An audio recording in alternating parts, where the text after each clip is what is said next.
Good evening. My name is Erik Ransom. I graduated from Franklin High School in 2000, and I'm a gay man. Based on Ms. Stanley's comments, I infer that may be deemed too intimate for public proclamation, but I strongly disagree. And so I come here in protest of this bizarre, petty, anachronistic crusade against Mr. Potosnak, and to tell you a bit of the story that brought me here. I came out to my classmates as a freshman at FHS when I was 14 years old in 1997.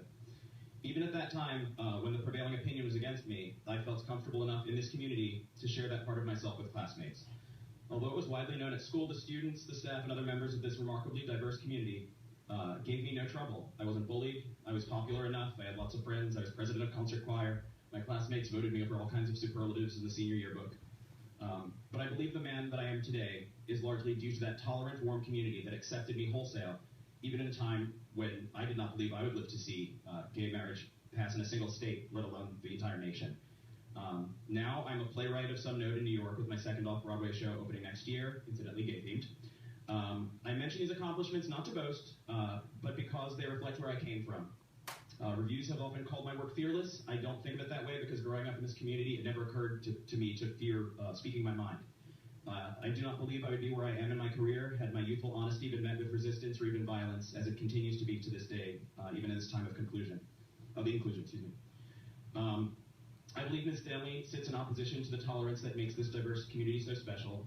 The comments about Mr. Potosnak's speech presuppose that there's something immoral, scandalous, or shameful about a man saying he's gay in front of a group of students.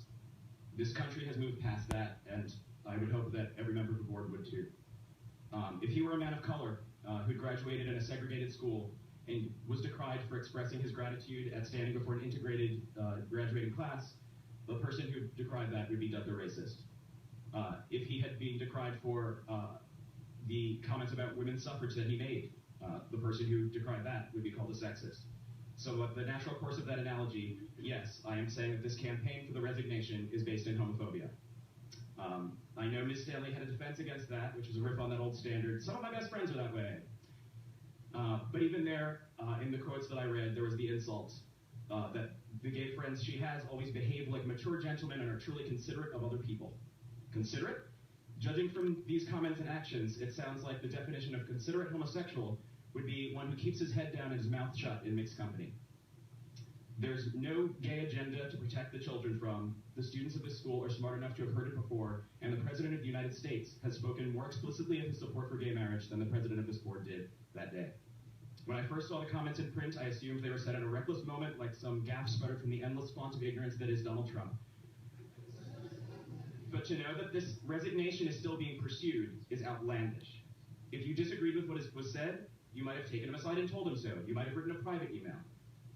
But the gall to ask for his resignation and the hubris not to have withdrawn it at this point, he did not hijack the narrative.